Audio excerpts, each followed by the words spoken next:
La posesión de Sarah Bennett. William F. Harvey. Audiocuento editado por Juan Pablo Flores Montaño para Cuentos Extraños, Weird Tales.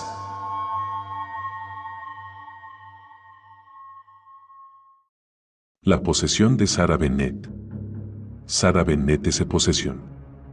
El hombre observó el interior del viejo espejo resquebrajado. Durante años había dejado de limpiarlo. Vio la naturaleza de su error y juró que lo enmendaría. Limpió su casa de todo símbolo de placer. Cerró a cal y canto sus ventanas ante la noche. Y nunca vio al sonriente diablo, oculto en la sombra proyectada por la luz de su vela, a través de la larga y oscura noche, para apaciguar sus temores. Cerró los ojos y no pudo ver. Se arrodilló en el suelo dominado por un terror abyecto y rezó ante la imagen clavada en el madero, y ahora ha vuelto su espalda al vino y al placer. ¿Qué ha sido ese ruido? ¿El mordisqueo de un ratón? ¿O acaso era la risa de los diablos? Al entrar de nuevo en su casa, se ríen para sí mismos los 7 diablos, al recordar el vino y las mujeres de antaño. Pues aún existe un abismo que separa el infierno del cielo. Y no hay nadie que escuche en el sepulcro del oro. Caminará para siempre por los bajos niveles. Alguien ha golpeado el vidrio de la ventana. Y en cuanto se arrodilló, los 7 diablos regresaron riendo junto a uno de los suyos. La granja Risingham se alza en la línea de cielo de una de las enormes y sinuosas colinas de Berkshire. Su tejado, rojo en otro tiempo, pero desgastado ahora por la lluvia y ablandado por los líquenes, parece estar en armonía con los suaves colores marrones y grises de la hierba mordisqueada por las ovejas. Media milla más allá, siguiendo la antigua vía romana, queda el castillo Risingham, del cual tomó su nombre la granja, un enorme cuadrado de tierra rodeado por un foso y una muralla, con vistas a las colinas y los valles, a las tierras de labranza y las de pastoreo, en un radio de 50 millas a la redonda. Yo llegué a conocer la existencia de la granja porque era el hogar de Frank Daisy. A este lugar se retiraba para pasar cada semana o cada quincena que le daban libre antes de que su barco partiera de nuevo en dirección al otro extremo del mundo, y en aquella misma granja se había casado, apenas 2 años antes, con la más joven de las 3 princesas. Las 3 princesas eran sus primas. Fue él quien les puso ese sobrenombre, en los días previos a que Grimm acabara sepultado junto al último de los libros escolares en el trastero que había en la parte trasera del granero. De acuerdo con las leyes no escritas de la tierra de las hadas, habían sido bautizadas, siguiendo el orden cronológico, del siguiente modo: la malvada, la fea y la hermosa. Las 3, al igual que Frank, eran huérfanas.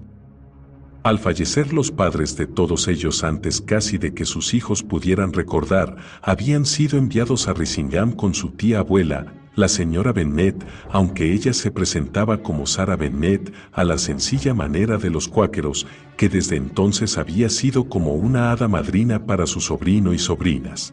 Como mejor recuerdo a esta anciana dama es tal y como la vi la primera vez, vestida con un delicado vestido de seda de color lila perteneciente a una era largo tiempo desaparecida, con un enorme sombrero cuáquero, una aureola púrpura, enmarcando su rostro.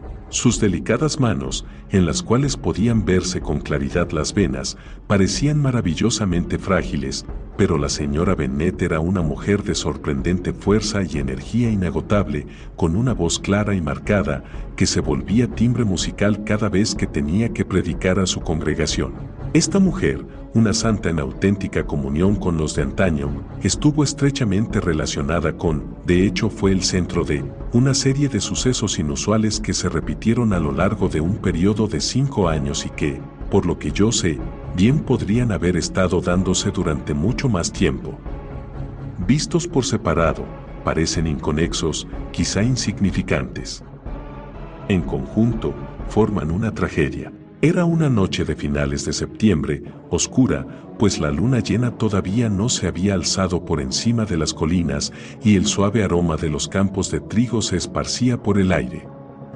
Me había encontrado con Frank Taisi aquella tarde en Southampton y ahora, a las 9, nos encontrábamos ascendiendo la última colina que nos separaba de las luces de la granja Risingham. Nos detuvimos en la cresta y, mientras recuperábamos el aliento, nos empapamos de la maravillosa paz que mora en los Downs 4, donde el cielo parece más abierto y la tierra más remota que entre las montañas o en los llanos. Entonces, mientras estaba mirando, vi de repente el destello de una linterna como a una media milla a nuestra derecha, junto a la charca. Cuando Frank era un muchacho, él y la princesa más joven habían estado ahorrando calderilla durante todo un verano para comprar una pequeña linterna de señales, y cuando llegó el otoño salían por las noches a intercambiarse mensajes luminosos y mal deletreados de colina en colina. Supongo que querrá decirte algo, dije. No te preocupes por mí, es un lenguaje que no entiendo. Ve apuntando las letras, respondió, a medida que te las vaya diciendo. Ciertamente se trataba de un mensaje inesperado, buena parte del mismo era indescifrable, pero lo que Frank logró comprender venía a decir lo siguiente. Omito una retahíla previa de juramentos. Esto es, intentando conseguir comunicación. ¿Por qué diablos no respondes? Quiero decir, el punto de luz había dejado de moverse. Permaneció inmóvil durante un minuto y después se apagó. Miré a Frank con curiosidad. «Será una broma», sugerí. «Eso supongo», respondió él. Evidentemente se trataba de una broma que no le había hecho la más mínima gracia. No fue hasta que nos hubieron dado la bienvenida y terminamos de cenar cuando Frank recordó. «¿Quién ha estado haciendo señales hace una hora junto a la charca?», preguntó. Nadie había salido a hacer señales. Todas habían estado ocupadas en la cocina, salvo la tía Sara, que había salido con la linterna para comprobar que la puerta del potrero estuviera cerrada. Frank dijo que debía de haberse equivocado, pero que me aspen si es así, añadió cuando los otros hubieron abandonado la estancia. Volví a la granja Risingham en septiembre del año siguiente. Era domingo, y los otros habían acudido al servicio, dejándome para que aprovechara su ausencia disfrutando del lujo de una pipa. Me temo que la señora Bennet estaba convencida de que yo nunca fumaba. Desde la empinada ladera en la que me había tumbado, les vi abandonar la casa de encuentros, la anciana al frente, flanqueada por la princesa malvada y la princesa fea, y Frank y la princesa hermosa cerrando la comitiva. Había sido una ceremonia tranquila, dijo Frank, nadie había hablado, salvo la tía. Había predicado sobre el cielo, y en general había dado una descripción del mismo que le hacía pensar a Frank que era el sitio ideal para un amigo suyo, un joyero de la calle Bond que había diseñado su propia casa siguiendo unos patrones no muy diferentes.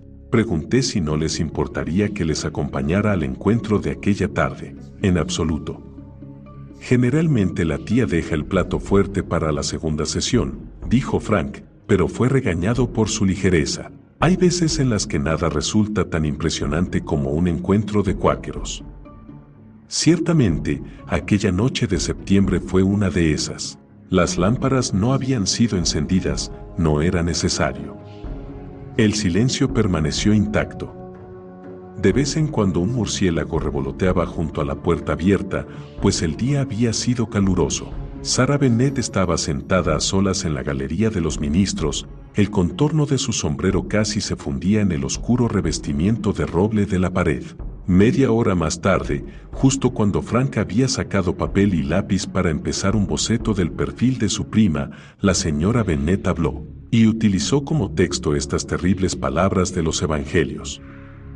Y además de todo esto, entre nosotros y tú hay un enorme abismo insalvable, de modo que aquellos que quisieran llegar a ti desde aquí no podrán hacerlo, de igual modo que no podrán llegar hasta nosotros aquellos que quisieran venir de allí. Nos describió un campo de batalla, no bajo el cielo de Inglaterra, sino un campo de batalla quemado y abrasado por un sol tropical. Retrató las agonías de los heridos, su sed no saciada, el desenmascaramiento de la bestia en aquellos que conquistaron, el terror de los derrotados.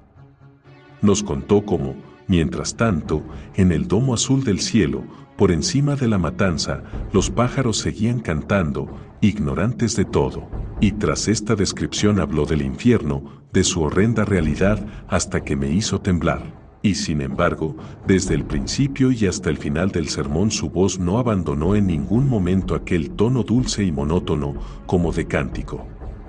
En ningún momento levantó los ojos de la barandilla de la galería sobre la que se apoyaba y que sus finas manos surcadas de venas azules habían agarrado firmemente.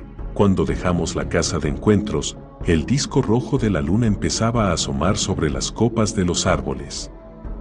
Ni Frank ni yo hablamos hasta que tuvimos la casa a la vista. Entonces me dijo: recuerdo haber hablado una vez con un tipo sobre esos accidentes en las minas de carbón. Era un muchacho insignificante, tartamudo y con gafas, pero sabía hablar. Cuando terminó le dije que tenía una imaginación demasiado mórbida. Oh, no, en absoluto, me dijo. Una vez quedé encerrado allá abajo durante 4 días. Solo estoy contando lo que vi. Eso es lo que he sentido al oír hablar a la tía Sara. Después, tras una pausa, añadió: es curioso, ¿sabes? Al pensar en esto se me ha ocurrido que lo apropiado habría sido que la más detallada hubiera sido su descripción del cielo. La noche era oscura y ventosa, una noche que hacía que el pequeño salón con su gran chimenea pareciese más acogedor de lo habitual. Los postigos no estaban echados, pues al contrario que muchas otras damas, Sara Bennett no tenía objeción alguna a ver las sombrías ramas de los laureles golpeando contra los cristales, y la gente del campo se lo agradecía, pues la luz de la lámpara que estaba sobre la mesa junto a la ventana servía como faro para los viajeros que de otro modo podrían haberse imaginado completamente solos en las amplias laderas de las colinas. Llevábamos un rato sentados alrededor del fuego, charlando, Frank y la más joven de las princesas en un rincón en el que las sombras eran más densas. Mientras, yo sostenía una madeja de suave lana gris que la anciana dama iba ovillando. Fue la hermana malvada quien, tras haber terminado de leer su libro, propuso un juego. He olvidado a lo que jugamos, pero sí recuerdo que, desde luego, Frank no fue el ganador. Creo que no prestó mucha atención porque estuvo ocupado dibujando a la princesa hermosa. Sin embargo, aunque Frank era ciertamente diestro con el lápiz, a ella no le pareció que el parecido fuera demasiado satisfactorio. Seguro que yo podría hacerlo mejor con los ojos cerrados, dijo ella. Muy bien, respondió Frank. Veamos quién es capaz de dibujar el mejor retrato de cualquiera de los que estamos en esta habitación sin mirar. Apaga la lámpara, dijo Margaret, y empecemos. La parpadeante luz del fuego también se había extinguido por el momento, las llamas que se arremolinaban bajo un enorme leño estaban demasiado ocupadas buscando un punto débil a partir del cual arder como para mostrarse salvo en repentinos estallidos.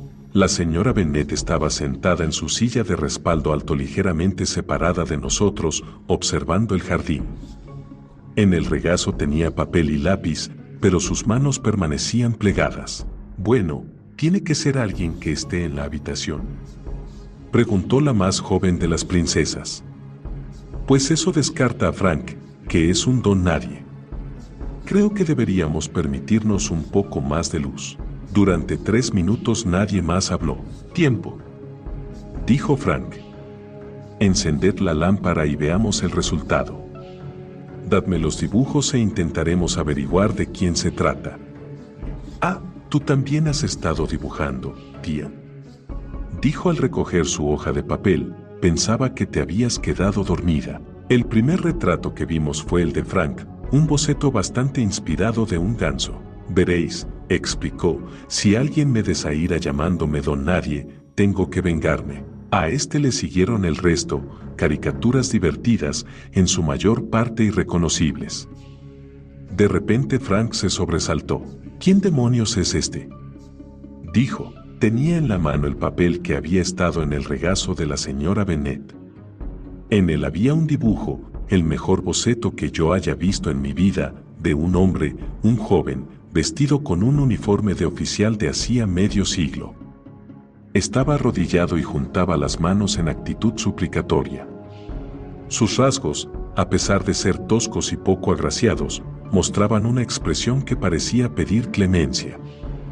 No era un dibujo completamente en blanco y negro, pues en un costado de su chaqueta aparecía una pequeña mancha de rojo, hecha con tiza de colores. También había un pequeño charco de rojo en la tierra sobre la que se arrodillaba. Fran parecía perplejo. Nunca hubiera imaginado que dibujaras tan bien, tía. Pero tenía que ser alguien presente en la habitación. La señora Bennet seguía contemplando la noche. Bueno, niños, dijo, ¿a qué habéis estado jugando? Francis, ¿qué es eso que tienes en la mano? Acerca un poco la lámpara. La observamos en silencio con impaciencia. Se había puesto las gafas y había tomado el papel en la mano, cuando de repente su cara se puso blanca y dejó escapar un sollozo. Henry, dijo con una voz grave que apenas reconocimos, y luego otra vez, Henry. Se levantó temblando y, acercándose a la chimenea, arrojó el papel a las llamas. Después se volvió hacia nosotros. Francis, dijo, debo pedirte que por favor no vuelvas a dibujar a ese hombre nunca más. Un año más tarde volvíamos a estar sentados en aquella pequeña sala de estar. Las chicas habían estado cantando y Frank había ocupado su lugar en el piano. Se sentó con la confianza propia del marinero y empezó a tocar. Dijo que había olvidado el título de la pieza, pero a mí me pareció reconocerla como parte de una ópera. La señora Bennet sentía un fuerte cariño por Frank. Había prestado poca atención a las primas mientras cantaban, pero tan pronto como su chico empezó a tocar, dejó sus labores y se acercó al piano, siguiendo el ritmo de la música con el pie. Bueno, quizás sería más correcto decir que lo que hacía era intentar seguir el ritmo de la música, ya que no tenía oído ni para el tempo ni para la armonía. Me di cuenta de que a medida que tocaba, Frank parecía cada vez más perplejo, y tampoco tocaba con toda la habilidad de la que era capaz. Se detuvo abruptamente. Sal conmigo afuera, me dijo, aquí dentro hace un calor sofocante. ¿No conocerás por casualidad el código Morse? Me preguntó. Si lo supieras, creo que estarías mucho más sorprendido de lo que estás ahora. Me pregunto cuánto tiempo le habrá llevado aprenderlo. ¿De qué canastos estás hablando? Dije, no estoy completamente seguro, respondió Frank. Pero cuando pensabas que la tía Sara estaba intentando seguir el ritmo de la música, bien, quizá podría ser así, pero al mismo tiempo estaba enviándole a alguien un mensaje en código Morse. ¿Qué decía? Pregunté. Oh, nada que tuviera sentido, respondió. Presenten armas. Fuego. No, maldita sea. ¿Por qué no me escuchas? Estoy acabado a menos que... No sé cómo termina la frase, no podía seguir tocando. Volvimos a entrar. La señora Bennet estaba sentada en su silla de alto respaldo junto a la chimenea leyendo la Biblia. Temo que hayas cogido algo de frío, Frank, dijo. Iré a la cocina a prepararte una manzanilla. El último eslabón en esta cadena de extraños acontecimientos me fue revelado en septiembre del año siguiente, el año de la boda de Frank. Nos encontrábamos sentados frente al desayuno, y yo acababa de terminar de narrar un sueño absurdo en el que había rodeado la isla de Córcega montado en un artefacto volador. Efectivamente, su sueño parece haber sido muy curioso, dijo la señora Bennet, pero creo que estoy en posición de afirmar que anoche tuve uno que lo es más aún. En mi sueño me hallaba en mitad de un gran salón de baile, creo que era un baile, aunque lo cierto es que en mi vida he participado en ninguno. Todo el mundo llevaba hermosos trajes blancos, y todos bebíamos caldo en grandes cuencos de porcelana. Había empezado a beberme el mío cuando alguien me empujó violentamente por la espalda, haciendo que derramara todo el contenido del cuenco sobre mi vestido. Estoy segura de que lo eché a perder irremediablemente. Al mismo tiempo, oí una extraña voz detrás de mí que decía, sí, Sara, fui yo quien lo hizo, y he pasado los últimos 50 años intentando disculparme por ello. Me di la vuelta para ver quién podía estar hablándome de aquel modo tan inusual, y bien podréis imaginaros cuál no fue mi sorpresa al ver un mono. Creo que se trataba de un mono, vestido con ropa de hombre, de pie junto a mí, a la altura del codo. Había algo tan humano en el patetismo de su expresión que me eché a reír. El pobre animal pareció ofenderse bastante y se escabulló en dirección a la mesa en la que los camareros estaban sirviendo el caldo. Solo una vez miró hacia atrás y con un gruñido que mostró todos sus dientes, musitó demasiado tarde y después desapareció. La señora Bennet se rió a gusto. La anciana tenía un gran sentido del humor. Todos y cada uno de estos sucesos que he narrado me impresionaron de un modo más o menos profundo en su momento, pero probablemente los habría olvidado pronto de no haber oído la historia que, a mi juicio, los une todos de modo categórico. Cuando Sarah Bennet era una muchacha, se había enamorado y se había casado con un capitán del cuerpo de ingenieros. Este era un hombre inteligente, que sentía un amor por la literatura y la poesía inusual en alguien de su profesión, pero su naturaleza era desenfrenada y disoluta.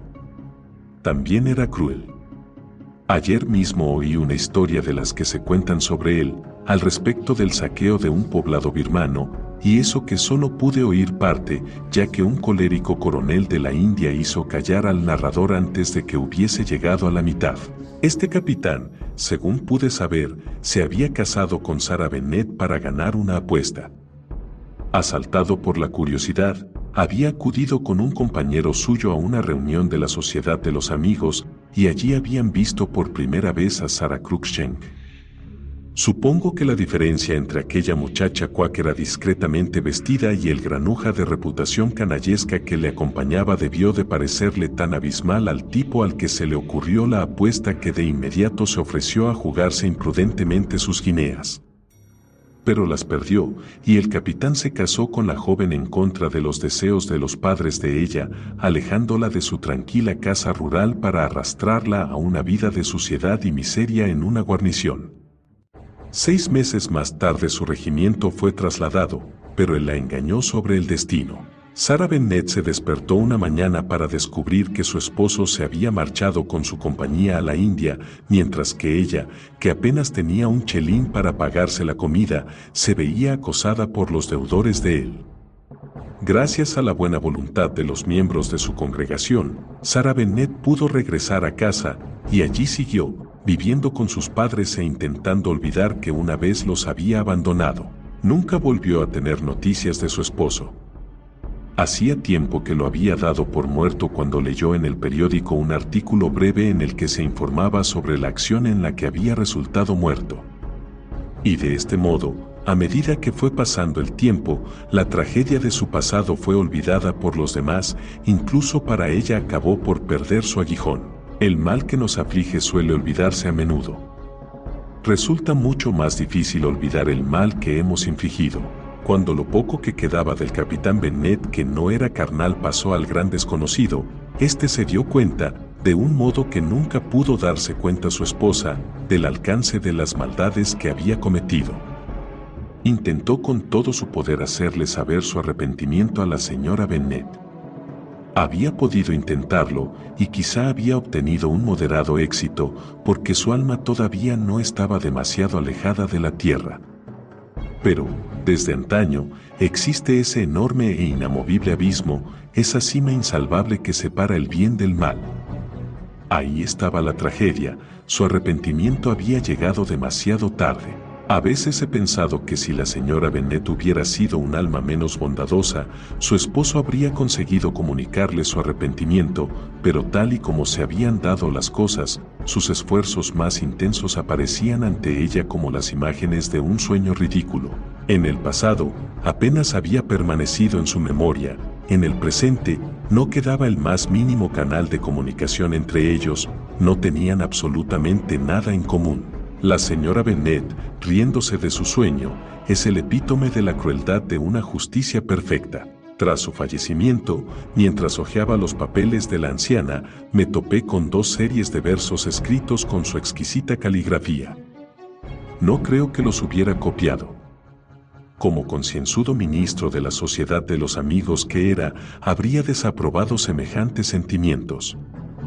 He situado estos versos al principio y al final de mi historia, pues parecen ofrecer una prueba definitiva del hecho de la posesión de Sarah Bennet. La abundancia siguió a la paz. y compró a los hombres con oro, que hablaba de un tiempo en el que las guerras cesarían, olvidando los días de antaño, pero siempre habrá hombres que se alcen, odiando con ira sacra la hipocresía del compromiso. Sabedores de su herencia, no es por los ruidos del pífano y los tambores, sino porque les gusta esta vida y por eso vienen, tal y como vinieron sus padres antes que ellos, muchachos ingleses desde los campos de juego, para paladear los placeres que la matanza otorga, para jugar al juego de la guerra. Danos guerra, oh Señor, que solo las mujeres por la paz recen. Un corazón endurecido y una espada de doble filo, y sed de sangre y asesinato, fuego y hambre a nuestro paso. Las ciudades frente a nosotros yacen. Templa tu brazo por amor al pillaje. Siga los perros de la guerra, vendrán siguiendo la llamada del pífano y los tambores, y abandonarán riendo su hogar y sus esposas, tal y como hicieron sus padres antes que ellos. La desvencijada bandera ha hendido el viento, y solo los heridos son dejados atrás.